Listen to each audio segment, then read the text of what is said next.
Boa noite a todos.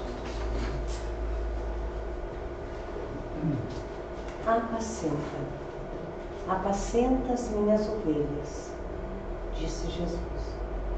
João, capítulo 27, versículo 17. Desculpe, 21, versículo 17. Significativo é o apelo do Divino Pastor ao coração amoroso de Simão Pedro para que ele continuasse o apostolado. Observando na humanidade o seu imenso rebanho, Jesus não recomenda medidas drásticas em favor da disciplina compulsória, nem gritos, nem xingamentos, nem cadeia, nem forca, nem chicote, nem vara, nem castigo, nem imposição, nem abandono aos infelizes, nem flagelação aos transviados, nem lamentação, nem desespero. Pedro, apacenta as minhas ovelhas.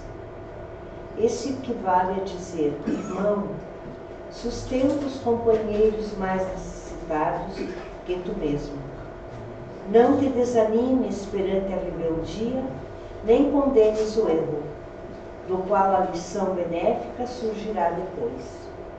Ajuda o próximo em vez de ver gastá-lo. Educa sempre. Revela-te por trabalhador fiel.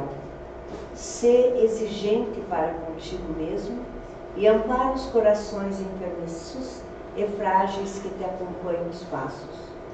Se plantares o bem, o tempo se incumbirá da germinação, do desenvolvimento, da florescência e da frutificação no instante oportuno. Não analises destruindo. O inexperiente de hoje pode ser o mentor de amanhã. Alimenta a boa parte do teu irmão e segue para adiante. A vida converterá o mal em detritos e o Senhor fará o resto. Que assim seja. Assim seja.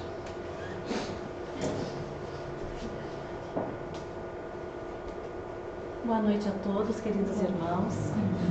Elevemos então nosso pensamento a Deus, que é infinitamente bom e justo. Guardemos em nossos corações Jesus, nosso Mestre bondoso e generoso, e recebamos da espiritualidade amiga luz de bênçãos, de paz, de amor e de serenidade. Que nesta noite consigamos sair daqui melhor de quando aqui chegamos. Consigamos confortar os nossos corações e sair em paz. Pai nosso que estais no céu, santificado seja o vosso nome. Venha a nós o vosso reino. Seja feita a vossa vontade, assim na terra como no céu. O pão nosso de cada dia nos dai hoje. Perdoai as nossas ofensas, assim como nós perdoamos a quem nos tem ofendido. E não nos deixeis cair em tentação, mas livrai-nos do mal. Que assim seja. Temos essa noite o nosso irmão Feijão, que vai dar a ilustração para nós, um pouquinho mais de conhecimento, e a seguir nós teremos o passe coletivo. Vibremos positivamente para que tudo que ele preparou com muito carinho, ele consiga nos passar. Boa noite a todos. Que a paz nos envolva. A leitura inicial nos falava sobre apacentar as ovelhas. Jesus pediu um apelo. E normalmente nós acreditamos que só quem tem o poder, a condição de apacentar as ovelhas, como disse o Cristo, somos nós que estamos aqui palestrando, os trabalhadores da casa, os trabalhadores das outras religiões, e nos esquecemos que todos nós podemos fazer a mesma coisa.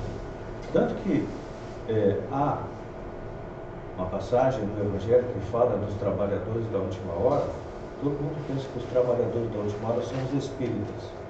Eu sempre digo, prefiro dizer que os trabalhadores da última hora, eu só troco uma letra. Não são os espíritas, são todos nós espíritos.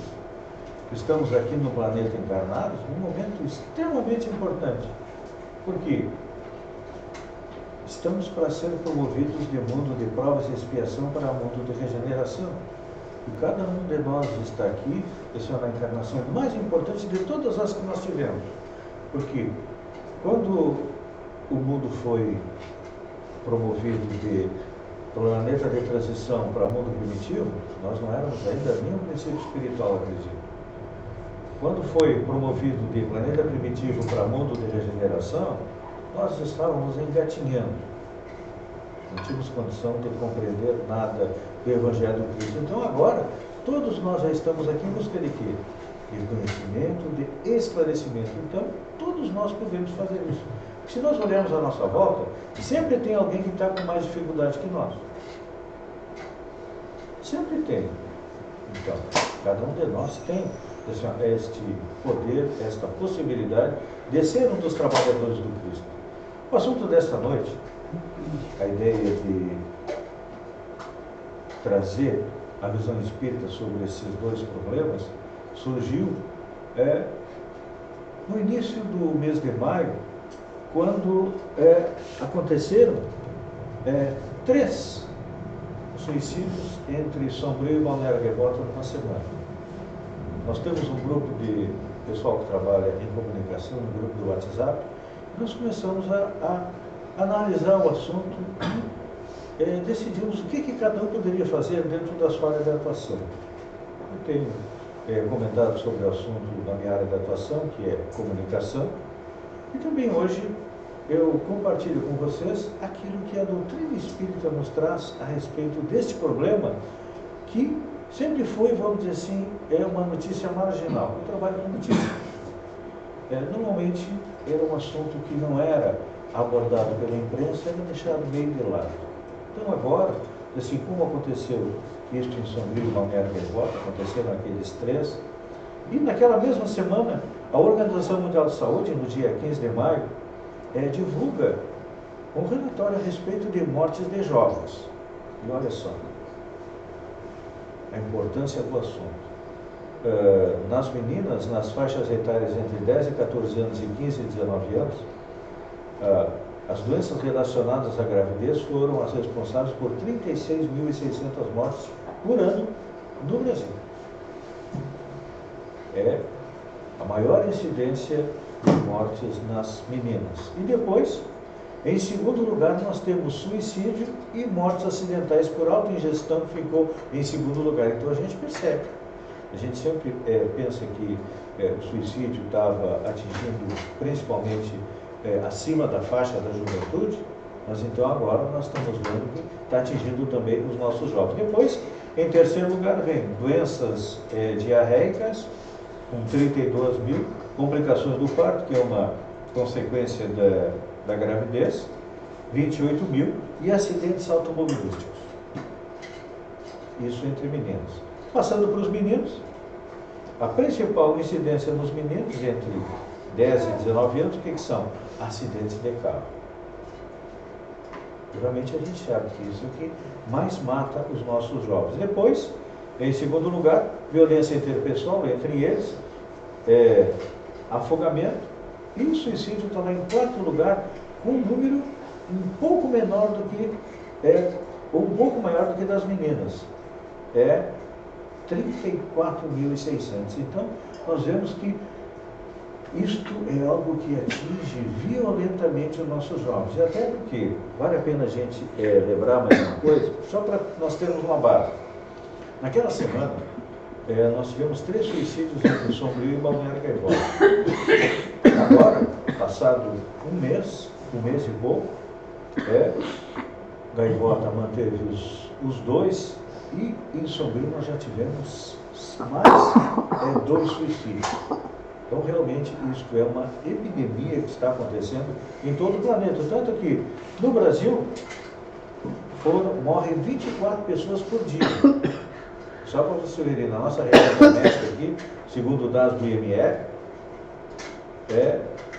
de janeiro até hoje já foram 18 pessoas que se suicidaram. Então, realmente, é um problema bastante grave. E aqui nós estamos vendo só quem conseguiu realmente efetuar o seu suicídio. Porque de cada 100 habitantes, olhem só, como o problema é alarmante. Um consegue, foram estas 5, aqui na nossa rede, 5 não 7, sobre o Balneário Gaivota, tivemos mais 7 tentativas, mais uma para cada suicida, mais uma tentativa que não consegue e é atendida no pronto-socorro. 3 pessoas tentaram, 5 planejaram e 17 estão com esse pensamento. Então, numa população como a de Balneário Gaivota, que tem 10 mil habitantes, a gente pode dizer que 1.700 pessoas estão pensando em suicídio. Destas 1.700, em torno de 500 estão planejando, algumas tentaram e 2 conseguiram se suicidar. Isso é um dado para a gente perceber o tamanho do problema que nós temos nas mãos e que muitas vezes nós não nos preocupamos. Linha de frente. Outro ponto importante que começou a atingir a nossa população jovem é o jogo da baleia azul. Esta semana ainda na novela das 9, como é que é o nome? Eu não vejo novela, eu nunca sei. Bem Querer? Força do Querer. Força do Querer. Esse assunto do jogo da baleia azul foi abordado ali por 2 ou 3 pessoas que estavam conversando. Por quê? Porque isso também é uma epidemia que está se alastrando dentro dos nossos jovens. O que é o jogo da baleia azul? São 50 trabalhos, assim, etapas que os jovens têm que cumprir, e a última etapa é chegar ao suicídio. E a gente sempre pensa, não, mas isso é coisa lá para Rio, São Paulo. Estão muito enganados. Semana passada eu conversava com um pastor aqui da nossa cidade de Balneário Gaivota. Ele me dizia, Feijão, sabia que o jogo da baleia azul já está em Balneário Gaivota? Tanto que ele atendeu 2 jovens que estavam iniciando um jogo. Foi detectado pela família e o pastor interviu para reverter a situação. Por quê? Nossos jovens entram nesse jogo, ficam com medo de sair e acabam muitas vezes indo até o final. E não é só em Balneário Gaivota. Já tivemos casos, isso está... As aqui de Balneário Gaivota não foi noticiado na imprensa, é só a informação que eu recebi. Mas já temos casos confirmados na imprensa em Lages, Tubarão, Curitibanos, Ipuaçu, Xanxerê e Forquilinha. Tanto que o governo de Santa Catarina, diante desta epidemia, vamos dizer assim, do alastramento desse jogo, emitiu um alerta para os profissionais da saúde e para os professores ficarem alerta. Porque uma das tarefas intermediárias é o jovem se cortar e fazer o desenho de uma baleia azul no seu braço. Então, quando a gente vê nossos jovens só usando camisa comprida, só usando blusão, nós somos pais, tios, professores e parentes dos jovens, nós temos que ficar alerta porque nosso jovem pode ter caído, ter entrado neste jogo.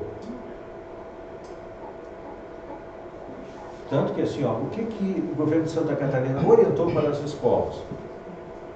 Adotarem ações de prevenção. Enviou um documento para 1.080 escolas da rede, sugerindo ações preventivas por meio da política do núcleo de educação. Significa o quê? Os nossos professores e também os nossos profissionais de saúde têm que estar em alerta para o que está acontecendo, para tentar prevenir que isso aconteça. E aí depois o Estado, o governo manda dizer, em caso de confirmação, a pessoa deve ser encaminhada para as equipes da Estratégia da Saúde da Família, para ESF, para acolhimento se necessário. Então assim, quando a gente detecta esse tipo de comportamento com nossos jovens, vamos conversar com os pais e vamos encaminhar eles para quê? Para tratamento. Porque são nossos filhos, são os nossos sobrinhos, são nossos netos, estão correndo perigo de vida. E vamos ver o que leva as pessoas ao suicídio. Aqui vamos ver as causas principais e na ordem decrescente.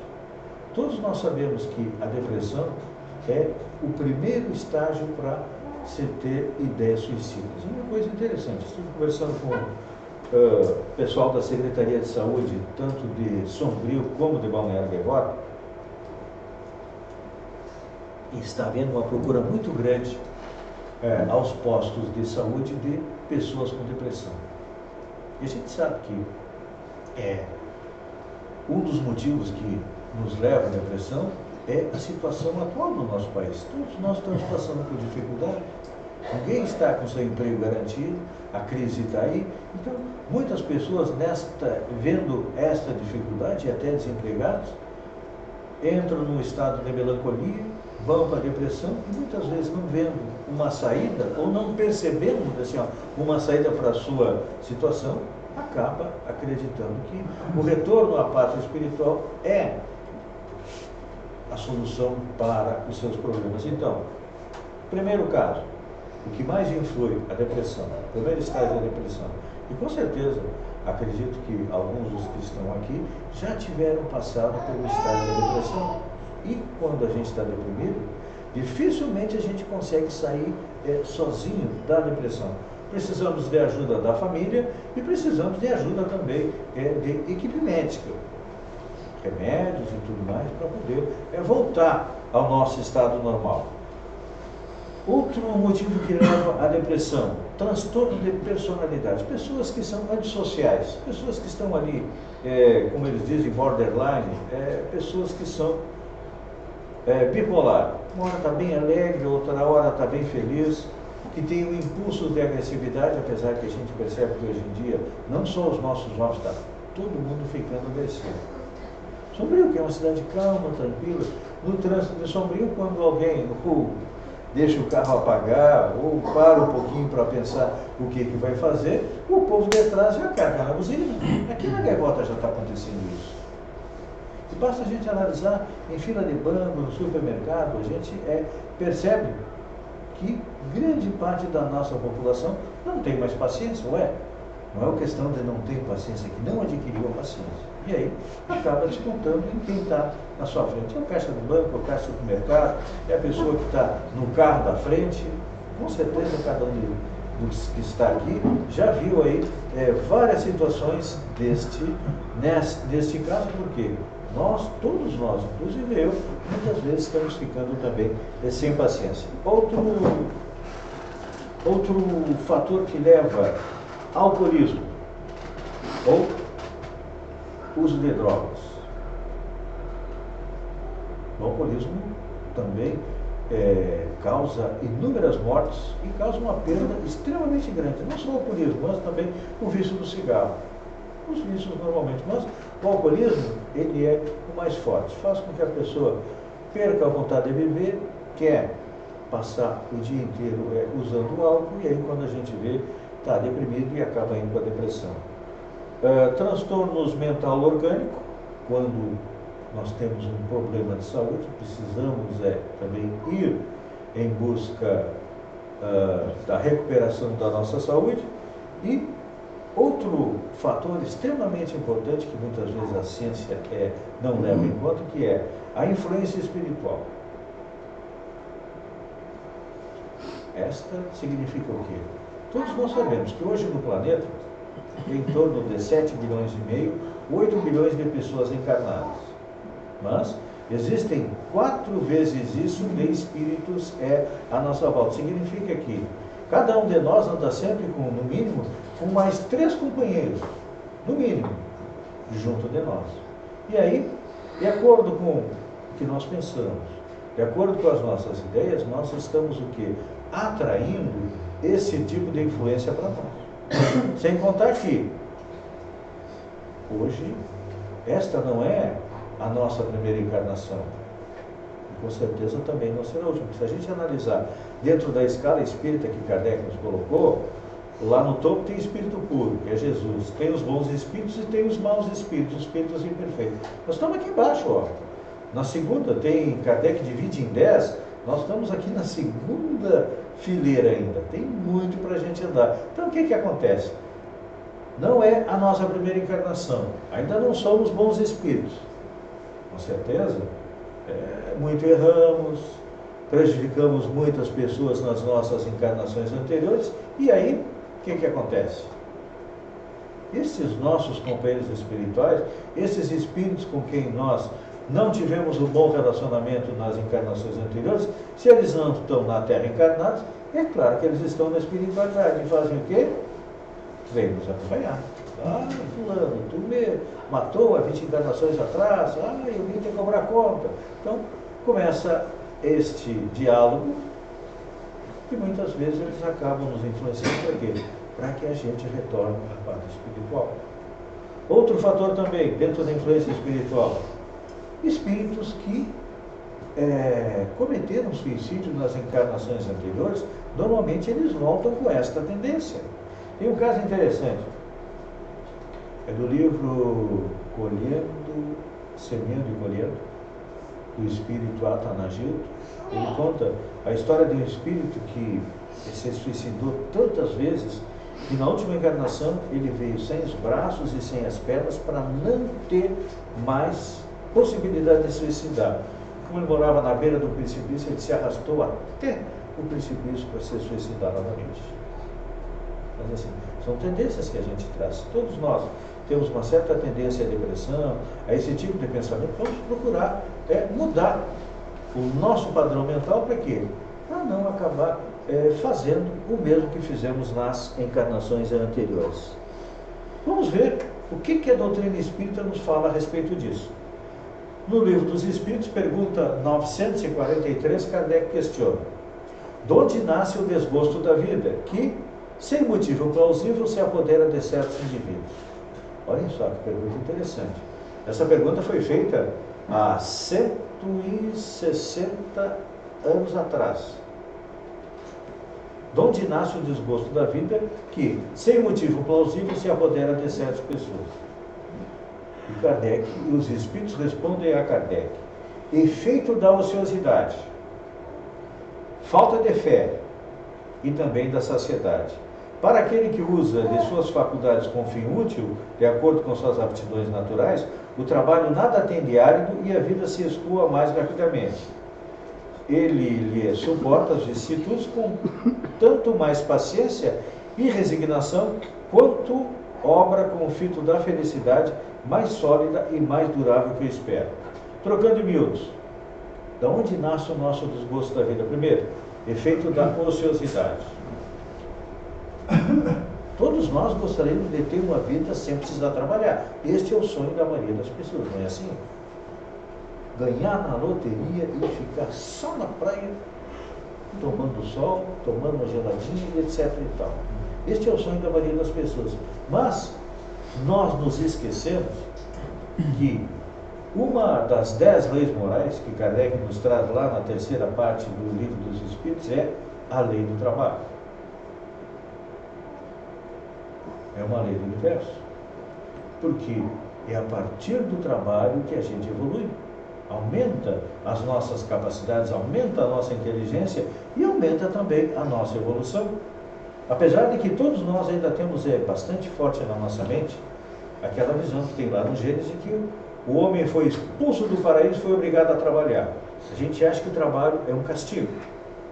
Passamos 2000 anos acreditando que o trabalho é um castigo. E agora vem Kardec nos dizer: não, cara, trabalho não é um castigo, é uma bênção. E aí, quando nós não estamos trabalhando, estamos ociosos, o que a gente fica pensando?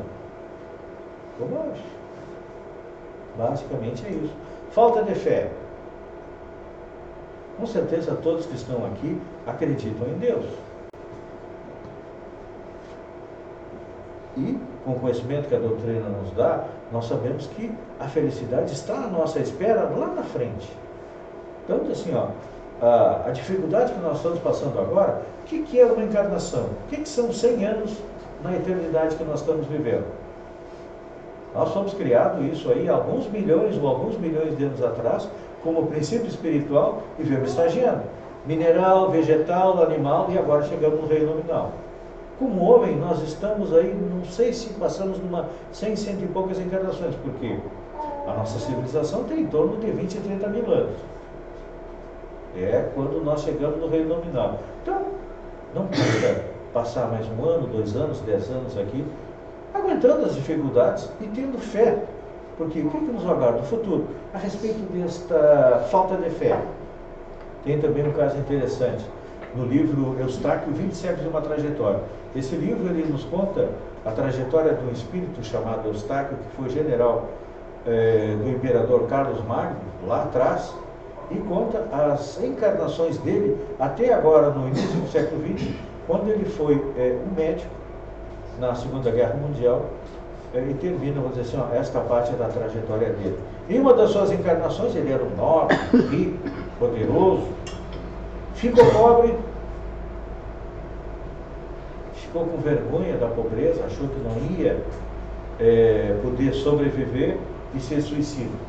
Só que ele não sabia que a pobreza, quando ele ficasse pobre, ele ia encarnar no máximo mais 1 mês na Terra e ia retornar à parte espiritual. Moral da história, ele retornou através do suicídio 2 dias antes dele morrer. Péssimo negócio que ele fez. Ele levou 3, 4 encarnações para poder se recompor diante desses 2 dias que ele abreviou a vida dele. Porque nós vamos ver daqui a pouco como é que é a vida de um suicídio. Então, seguindo em frente, agora que vem o pior. A gente pergunta, tem o homem direito de dispor da sua vida? Ah, a vida é minha. Eu faço dela o que eu quero. É assim que a gente pensa, não é? E a resposta é, não. Só a Deus assiste esse direito. O suicídio voluntário importa numa transgressão dessa lei. Então, cada vez que a gente pensar em retornar à paz espiritual antes do horário, nós estamos já pensando em transgredir uma lei. Porque Deus nos dá a vida. Olha, o planejamento que a espiritualidade faz para que a gente venha aqui no planeta encarnar, tem que arrumar um pai, tem que arrumar uma mãe, tem que arrumar alguns companheiros. Então, assim, olha, quem analisa, quem lê o livro Os Mensageiros, percebe assim, a dificuldade, o trabalho que dá para planejar uma encarnação. E a gente vem para cá, muitas vezes acaba desperdiçando. E aí, quando a gente volta, normalmente nós vamos estar lá no fim da fila. Se tem 8 milhões aqui e 24 lá em cima, qual é o número que nós vamos estar? 24 mais 8 vai dar lá os 30 e poucos bilhões. Então, vai demorar da gente voltar aqui. E ainda tem a possibilidade, como nós estamos sendo promovidos para mundo de regeneração, se nós não aproveitar a lição, a gente pode ser mandado para um outro planeta. Eu sempre digo, olha, aqui nós temos água quente, energia elétrica, internet, forno de micro-ondas, fogão a gás, geladeira, todos esses confortos da vida moderna. Já imaginou ir para um planeta primitivo, tipo na época do Homem das Cavernas? É ruim, né? Então, vamos fazer um esforcinho e vamos procurar ficar por aqui, respeitando todas as leis de Deus.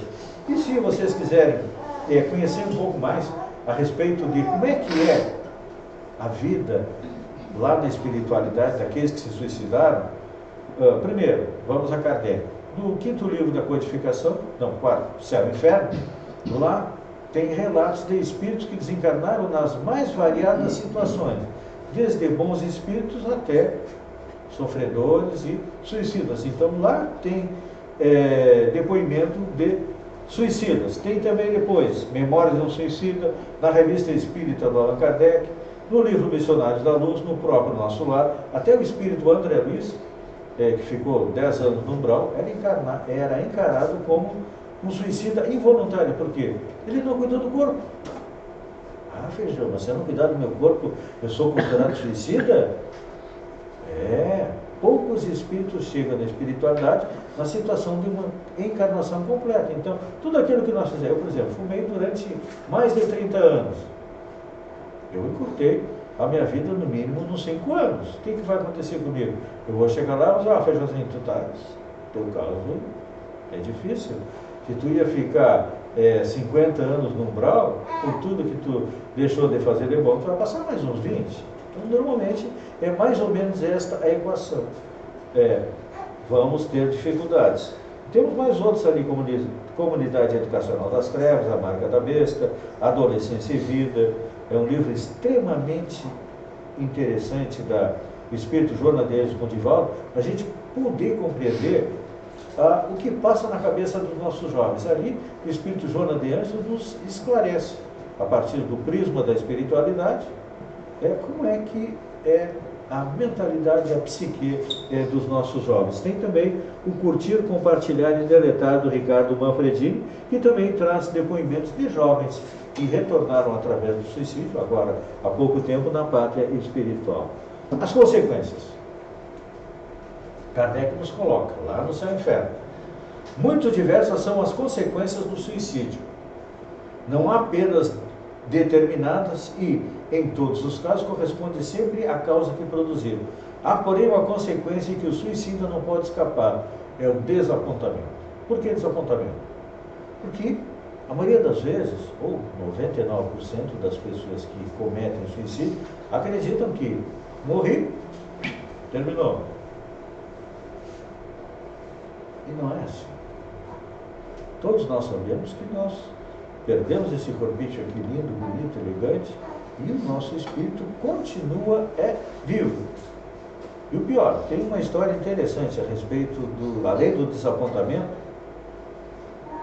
O Divaldo sempre, eu já contei aqui, vou contar de novo. Estou ficando repetitivo, tenho que achar uns exemplos mais novos. Ele estava chegando de São Paulo de avião, estava lendo o jornal, e lá tinha a história de alguém que tinha se suicidado se atirando nos trilhos do trem. E ele começou a orar para aquele espírito. Nas suas orações sempre lembrava dele. Passaram-se 20, 30 anos. Conta Divaldo que certa noite ele estava lá na Mansão do Caminho e se apresenta um espírito para ele. Meu irmão, boa noite. Eu vim aqui para agradecer. Mas agradecer por quê?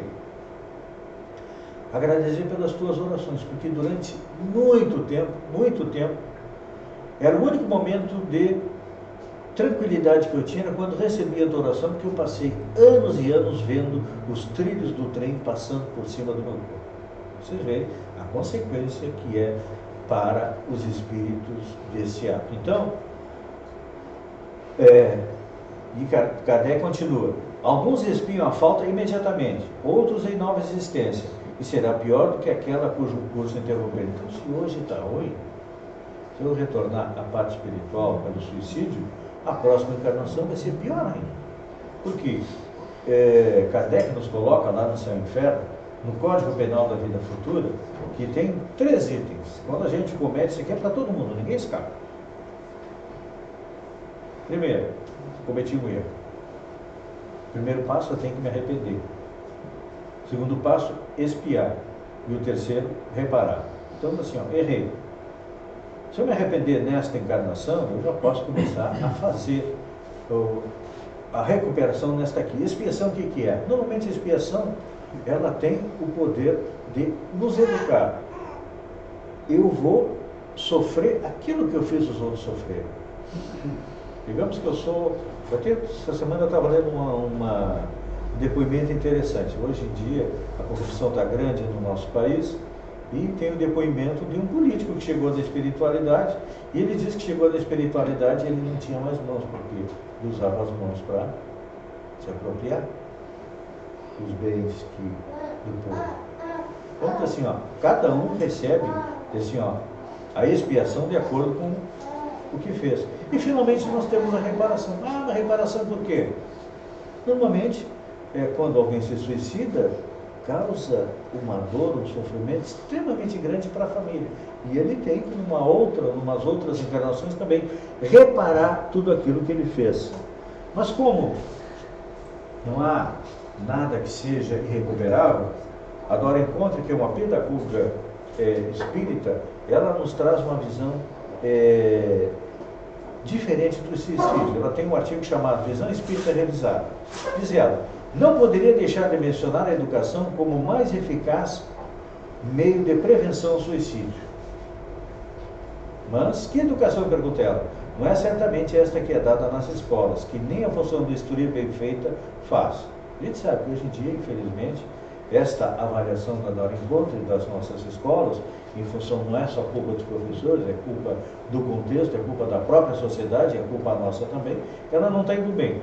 Mas ela diz assim: mansinha uma educação que procure cercar o indivíduo de fortes e sólidos afetos, de modo que ele nunca se sinta sozinho. Vocês já perceberam que como nós estamos nos sentindo sozinhos nos dias de hoje? Nunca tivemos tanta gente encarnada no planeta, mas nunca o homem se sentiu tão sozinho. Basta analisar. Eu estava vendo colocar na internet uma foto de uma senhora, de uma vozinha, assim, coitada da vozinha que está sozinha. Estava todo mundo sentado na sala com uma negozinha de estimação na mão. Só teclando, só teclando, só teclando. Por que nós temos essa ânsia de estar ali só conectado? Porque infelizmente nós nos sentimos sozinhos. Então, assim, a família precisa cercar, ou se cercar de afetos, todos da família precisam de afetos. Porque todos nós somos carentes de amor. E todos nós também temos capacidade de amar. Só que nós estamos sentindo cada vez mais sozinhos, por isso que há toda esta epidemia. Então, vem a educação espírita, que é a educação do espírito. Aqui, cada um de nós, eu estou sendo educado à medida que eu estudo para compartilhar com vocês. Vocês são educados a partir do momento em que ouvem e colocam em prática. Então, isto é a educação espírita. Diz, olha, e segundo a Dora, nós precisamos de uma educação que trabalhe o sentido existencial, a resiliência diante da dor e do projeto de vida. Então, normalmente, quando nós somos jovens, nós fazemos um planejamento da nossa vida. E aí o tempo vai passando, a gente vai esquecendo, e às vezes tem um momento que a gente nem sabe mais por que está aqui no planeta. Então isso falta para nós o quê? Um sentido da nossa existência. É resiliência diante da dor. O que é? É resistir à dor. Contra a dor do braço, uma dor na costela, aqui e ali lá, nós tomamos remédio. E para a dor moral, para o sofrimento, qual é o remédio? O Evangelho segundo o Espiritismo, que nos mostra ali. Aqueles que choram serão consolados. Consolados de que maneira? Com o conhecimento que a doutrina espírita nos dá. Então, segue Dora, dizendo, sobretudo uma educação que cuide desde cedo da espiritualidade. Quantas vezes um pai diz assim, eu vou deixar meu filho, o que está acontecendo hoje em dia? A espiritualidade das crianças está relegada. Os filhos não querem acompanhar os pais, e os pais dizem, não, deixa. Quando ele crescer, ele vai decidir o que ele vai fazer. E se a doutrina espírita é boa para mim, não vai ser boa para o meu filho? Claro que vai. Por quê? Se ele não aprender ou na casa espírita, ou na igreja católica, ou no templo protestante, ou em qualquer outro templo, ele vai aprender aonde? Normalmente, quando nós não damos afeto, nós não damos carinho, não damos educação, quem é que educa nosso filho? A rua. Um traficante. O traficante oferece uma vida boa. Pouco trabalho, grande ganho. É isso que normalmente nós queríamos, que nós queremos. Só que isso nos leva aonde? Aonde está levando a nossa sociedade? Aonde está levando os nossos jovens e as nossas pessoas? Então, diz Dora Encontro, sobretudo uma educação que cuide desde cedo da espiritualidade e que abra a perspectiva da eternidade e da transcendência. O que é a perspectiva da eternidade? A gente compreender que nós somos espíritos eternos, nós estamos aqui provisoriamente. Eu tenho mais uns 10, 15 anos, vou voltar para a parte espiritual e todo mundo vai acontecer a mesma coisa. Só que cada um vai chegar na parte espiritual de acordo com o que fizer aqui no planeta. É malo. Hoje nós estávamos comentando a história de um amigo nosso que tem cerca de 600, ele já está com 80 anos, lá pelos 70 e poucos, ele andou tendo problema de saúde, ele olhou para o lado, viu a malinha dele, estava vazia. Disse, ai meu Deus, me dá mais uns aninhos aqui, porque eu vou ter que ser amado, então. Acho que está na hora, eu vou dar um exercício para casa. Cada um pensa em casa como é que está a sua mala para chegar na espiritualidade. Porque quando a gente vai viajar, a gente faz a mala de acordo com o lugar. Quem vai para o Nordeste leva bermuda, maiô, camiseta, chinelo. Quem vai para o frio é roupa quente. Então, assim, nós vamos para a espiritualidade. A gente sabe que a nossa mala só pode ser cheia de boas ações. E o que nós estamos fazendo? Só vendo televisão, comendo, bebendo, dormindo? E aí a mala vai ficar vazia. E aí depois, quando a gente chegar lá de lá, sabe que a fila, o lugarzinho é lá no 30, 40 bilhões e não sei o que mais. Então é isso que nós precisamos. E olha, Para que a gente possa ter uma vida melhor, agora enquanto nos diz, precisamos conhecer os princípios fundamentais do Espiritismo. Eu não vou perguntar. Se eu perguntasse, com certeza Maria não iria saber, mas eu vou dizer. Por exemplo, a existência de Deus. Nós acreditamos em Deus, compreendemos Deus, temos fé em Deus, compreendemos a existência e a sobrevivência do Espírito, que nós somos eternos, nós compreendemos a pluralidade das existências, a reencarnação, nós também aceitamos a pluralidade dos mundos habitados, aceitamos a comunicação entre os dois planos da existência. Então, tudo isso são ferramentas que a doutrina coloca à nossa disposição para quê? Para que a gente procure construir o pouco de felicidade possível que a gente pode ter aqui na Terra. Jesus disse, a felicidade não é deste mundo, mas é aqui que a gente começa a construir a felicidade futura. E a partir do momento que tem todo esse conhecimento, as dificuldades são passageiras. Lembra que eu vou encerrar contando a história do Chico. O Chico teve sempre sérios problemas de glaucoma, muita dor, muita dificuldade, pobre, com muito trabalho para fazer. Um dia ele estava meio desesperado e pediu para... Não sei se foi para o irmão, o doutor Bezerra, pediu um alento para Maria, o Espírito Maria. E a resposta foi, tudo passa. Então, olha, se nós estamos vivendo um momento feliz, paz. Se nós estamos vivendo um momento difícil, paz. Se nós estamos ali mais ou menos, também paz. Só não passa as coisas boas que nós fazemos. Então, vamos ajudar. A segunda tarefa para casa é procurar ajudar esses nossos irmãos que estão com depressão, que estão com problemas, mostrando para eles que tem solução.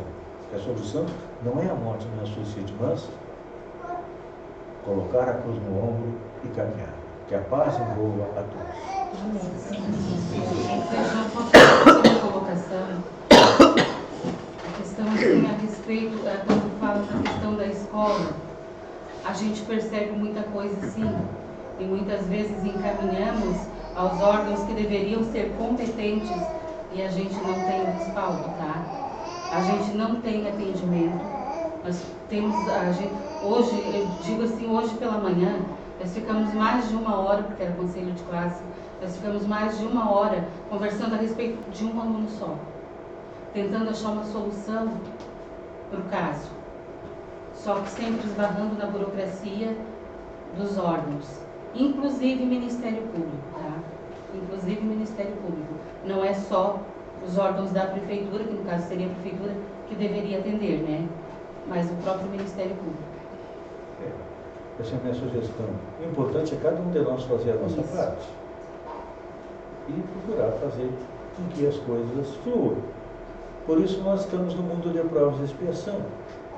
Assim, as nossas instituições ainda não são aquilo que nós gostaríamos que fossem, e muito por culpa nossa também. Se a gente analisar, como é que a gente escolhe os nossos representantes? Começa por aí, e aí depois, o que falta para nós, na minha visão também, ter um acompanhamento maior para que as coisas realmente funcionem. Ainda estamos no mundo de prova e expiação, mas se cada um fizer a sua parte, vai estar com a consciência tranquila. Essa seria a minha visão do fato. Agradecemos então ao nosso irmão Feijão pela explanação doutrinária, que só faz aumentar um pouquinho o nosso conhecimento. Vamos então elevar o nosso pensamento a Deus, com a bênção de Jesus e a luz da espiritualidade amiga. Agradecer nesse momento. No começo pedimos por nós. Agora vamos pedir proteção e luz aos nossos familiares que deixamos em casa. Vamos pedir também muita luz, proteção e saúde às pessoas que estão nos hospitais. Muita proteção e luz, perdão e resignação aos que estão nos presídios. Vamos pedir muita luz para a nossa comunidade, para as nossas crianças. Muita paz. Vamos agora ficar o melhor possível em nossas cadeiras e vamos receber o nosso passe coletivo. Estamos realizando o passe coletivo devido ao inverno e devido à gripe. Mas ele tem o mesmo valor que o passe na salinha de passe em grupos de 5 pessoas. Vamos então, queridos irmãos, agradecidos que somos, receber da espiritualidade amiga, espíritos desencarnados de luz que estão entre nós, bênçãos de paz, de amor, de muita serenidade. Que aqui em nosso Centro Espírita Kardec recebamos o que aqui viemos buscar. Vamos tirar dos nossos corações qualquer mágoa, rancor. Vamos sair daqui mais leves do que quando aqui entramos. Vamos ser mais solidários, mais compreensíveis. Vamos distribuir mais amor para vivermos numa comunidade mais harmoniosa, numa família mais harmoniosa. E assim pedimos. Pai nosso que estais no céu, santificado seja o vosso nome, venha a nós o vosso reino, seja feita a vossa vontade, assim na terra como no céu. O pão nosso de cada dia nos dai hoje, perdoai as nossas ofensas, assim como nós perdoamos a quem nos tem ofendido, e não nos deixeis cair em tentação, mas livrai-nos do mal. Pedimos a espiritualidade amiga, que leve até a caixinha de orações, cujos nomes estão ali, cada um no seu merecimento, atendo os pedidos que ali foram colocados. E fluidifiquem as águas que as pessoas ali trouxeram, que nas águas fluidificadas ali contém fluidos salutares ao corpo e ao espírito. Que tenhamos uma boa semana, que a paz de Jesus nos envolva. Vamos em paz, que assim seja.